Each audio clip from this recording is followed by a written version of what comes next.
चैत्रपालवीन नटली नवी पहाट, धगधगत्या उन्हा मंदी चैतन्याची वाट.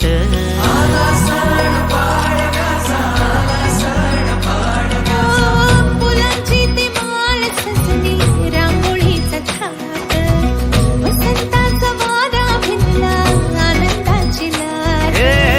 मनात भरा सारा गोडवा नात्याचा, बाण मराठी हा उजळ माथ्याचा. जमली सारी पोर जोमाने, उभारा र गोडी